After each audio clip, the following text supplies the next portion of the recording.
Breaking news చూస్తున్నారు. రజనీకాంత్ ప్రేక్షకుల్ని నిరాశపరిచారా? ప్రస్తుతం కూలీ అంశానికి సంబంధించి ఇటువంటి టాకే వినిపిస్తోంది. భారీ అంచనాల మధ్య విడుదలైంది కూలీ, కానీ ప్రేక్షకుల అంచనాలను మాత్రం అందుకోలేకపోయింది. ప్రేక్షకులు ముందే ఊహించే విధంగా ఉంది కథ అంటూ కూడా టాక్ ఉంది మూవీకి.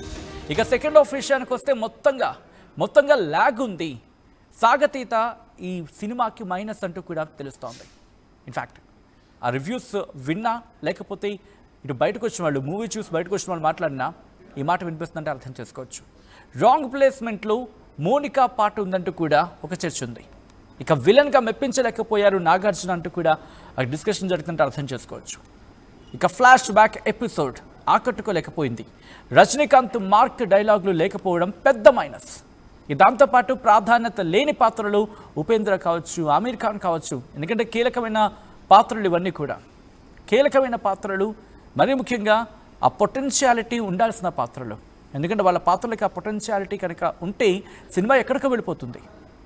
వీటన్నిటికి మంచి అనిరుద్ధ్ మ్యూజిక్ కొన్ని చోట్ల అస్సలు బాగాలేదు, కాస్త మైనస్గా ఏర్పడింది అనేది ఈ సినిమా అంశానికి సంబంధించి వినిపిస్తున్న టాక్.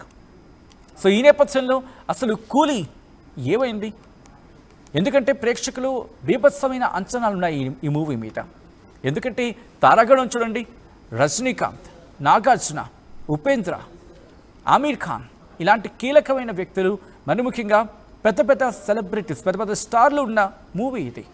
ఆ ఫ్రేమ్ చూస్తే మనకు అర్థమైపోతుంది. సో ఈ క్రమంలో అసలు ఏం జరిగింది కూలీకి సంబంధించి, ఎటువంటి ఎక్స్పెక్టేషన్స్ ప్రేక్షకుల్లో ఉండినవి, అంటే ఎటువంటి ఎక్స్పెక్టేషన్స్ ప్రేక్షకుల్లో ఉన్నాయి, అట్ ద సేమ్ టైం మూవీలోకి రాబోతుకి ఏమైంది, ఇవన్నీ కూడా డీటెయిల్గా తెలుసుకునే ప్రయత్నం చేద్దాం. మా ప్రతినిధి రవిచంద్ర అప్డేట్స్ అందించేందుకు సిద్ధంగా ఉన్నారు. రవిచంద్ర, కూలీ మూవీకి సంబంధించి మాట్లాడుకున్న సందర్భంలో ఇటు భారీ అంచనాలు నమోదవడానికి కారణాలు ఏంటి, ఎక్కడెక్కడ ప్రేక్షకుల అంచనాలను అందుకోలేకపోయింది కూలీ?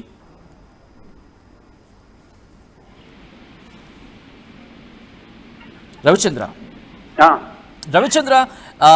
ఎక్కడెక్కడ అంటే భారీ అంచనాలు నమోదయ్యాయి ఈ మూవీకి సంబంధించి కూలీ విషయంలో? ఎక్కడ ప్రేక్షకుల అంచనాలను అందుకోవడంలో వైఫల్యం చెందింది కూలీ? ఎటువంటి టాక్ ఉంది మూవీకి సంబంధించి?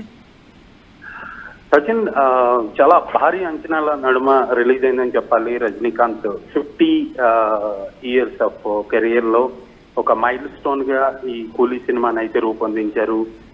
లోకేష్ కనకరాజ్ ఇప్పటి వరకు కూడా మంచి ట్రాక్ రికార్డ్ ఉన్న దర్శకుడు. అలాగే ఈ సినిమాలో కూడా నాగార్జున, ఉపేంద్ర, ఆమీర్ ఖాన్ ఇలాగా నటీనటులందరినీ కూడా పాన్ ఇండియా లెవెల్లో ఇతర భాషల నుంచి కూడా నటుల్ని తీసుకొని ఈ సినిమాలో క్యారెక్టర్స్ రూపొందించడం జరిగింది. అయితే లోకేష్ ఒక చిన్న తప్పు చేసినట్టు అనిపిస్తోంది. సినిమాని కొంత ల్యాగ్ ఎక్కువైంది, అంటే సెకండ్ హాఫ్ దాదాపుగా ఒక స్లోగా నడిచిందని చెప్పుకోవాలి. అలాగే ఒక బలమైన కథ లేదు ఇందులో, చాలా సాదా సీదా కథనే. ఎంతసేపటికి రజనీకాంత్ ని ఒక హైప్ తీసుకొస్తూ ఆయన మీద సినిమాని ఇన్వాల్వ్ చేసి నడిపించడానికి ట్రై చేశాడని చెప్పుకోవచ్చు. ఒక స్క్రీన్ ప్లే కొంత పకడ్బందీగా అనిపించింది ఫస్ట్ హాఫ్. సెకండ్ హాఫ్ వచ్చేటప్పటికి పట్టుకోల్పోయాడని చెప్పుకోవాలి. అలాగే అనిరుద్ధ్ మ్యూజిక్ కూడా, లోకేష్ కనకరాజ్ సినిమా అనుకోవాలి లేదా రజనీకాంత్ సినిమా అన్నా కూడా అనిరుద్ధ్ చాలా రెచ్చిపోయి చేస్తాడని అందరూ ఎక్స్పెక్ట్ చేశారు. అలాగే సాంగ్ కూడా ఏదైతే ఆ సినిమాలో బాగా పాపులర్ అయిందో ఆ సాంగ్ కూడా ఒక రాంగ్ ప్లేస్మెంట్ లో పడింది. సెకండ్ హాఫ్ లో ఎక్కడ కూడా ఎంటర్టైన్మెంట్ ఒక పాట లేదు సినిమాలో.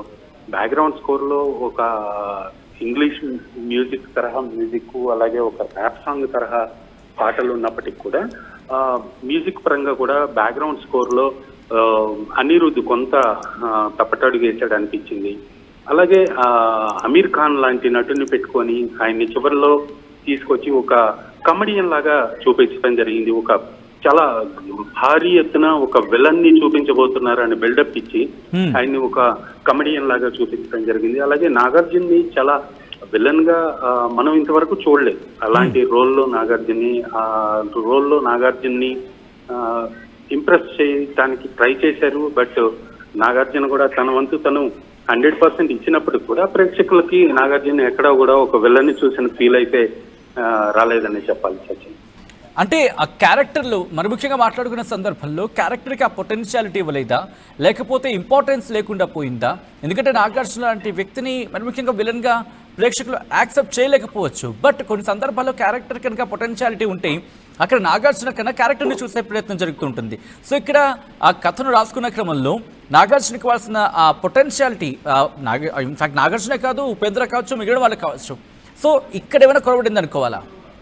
ఖచ్చితంగా సచిన్, నాగార్జునకి అంత పొటెన్షియల్ క్యారెక్టర్ అయితే కాదని చెప్పుకోవాలి. ఎందుకంటే ఫస్ట్ హాఫ్ లో నాగార్జున కన్నా కూడా మలయాళ నటుడు తనకి ఇచ్చిన విలన్ గా తనని ఫోకస్ చేసింది, తనకి ఇచ్చిన ఇంపార్టెన్స్. నాగార్జున్ని చాలా లేట్ గా ఎంట్రీ ఇస్తారు. నాగార్జున కనిపించినప్పటి నుంచి నాగార్జున పాత్ర కూడా అంత క్రూరంగా, అంత విలనిజం అయితే నాగార్జున పండించలేదని చెప్పుకోవాలి. విలన్ గా నాగార్జునకి అంత స్కోప్ లేదు. తనకి ఇచ్చిన పరిధి మేరకు తను బాగా నటించాడు, ఖచ్చితంగా ఇంప్రెస్ చేయడానికి ట్రై చేశాడు. బట్ విలన్స్ ఎక్కువైపోయారు సినిమాలో, క్యారెక్టర్స్ ఎక్కువైపోయినాయి. కథలో కొంత గజిబిజి గందరగోళం అనిపించింది. ట్విస్ట్లు ఇవన్నీ కూడా సెకండ్ హాఫ్కి వచ్చేటప్పటికి ప్రేక్షకులకి కొంత విసుగు కలిగించేలాగా తయారయ్యాయి. ఫస్ట్ హాఫ్ సాదాగా కూల్ గానే జరిగిపోయింది. ఇంటర్వెల్ బ్యాంగ్ బాగుంది. చక్కగా సెకండ్ హాఫ్ మనకి మంచి ఇంట్రెస్ట్ చేయబోతున్నాడు, మంచి కథ చూడబోతున్నాం అనుకున్న ప్రేక్షకులకి కొంత డిసప్పాయింట్ ఎదురైందని చెప్పాలి. రైట్ రవిచంద్ర, ఒక్కసారి మీరు లైన్లో ఉండే ప్రయత్నం చేయండి. ఇదే అంశానికి సంబంధించి సినీ విశ్లేషకులు కూడా రియాక్ట్ అవుతున్నారు. సినీ విశ్లేషకులు ఎటువంటి అభిప్రాయాన్ని వ్యక్తం చేయడం జరుగుతుంది? కూలీ సినిమాకు సంబంధించి ఎందుకు ఇటువంటి టాక్ ఉంది? ఒకసారి విశ్లేషణాత్మకంగా తెలుసుకునే ప్రయత్నం చేద్దాం. ఇదే అంశానికి సంబంధించి అప్పాజీ రియాక్ట్ అయ్యారు. ఆయన ఏమంటున్నారో చూద్దాం. ఏం లేదంటే లోకేష్ కనకరాజు సినిమాల్లో ఉండే ఇదే కలగాపులగంలాగా ఉంటుంది. అంటే పాయింట్ ఏదైతే హార్ట్ ట్రాఫికింగ్ అని దాని మీద, గుండె మార్పిడి దాని మీద ఉంటుంది. కానీ ఈవెన్ సత్యరాజ్ క్యారెక్టర్ కానీ, శృతి హాసన్ క్యారెక్టర్ కానీ, ఈ చూడు ఆఫ్ కుక్డ్ క్యారెక్టర్స్ అంటారు కదా, అలాగ అనిపిస్తుంది అనమాట. అంటే చూస్తున్నంతసేపు మనకి ఎక్కడికక్కడ ఏ సీను బాగానే ఉన్నట్టు అనిపిస్తుంది.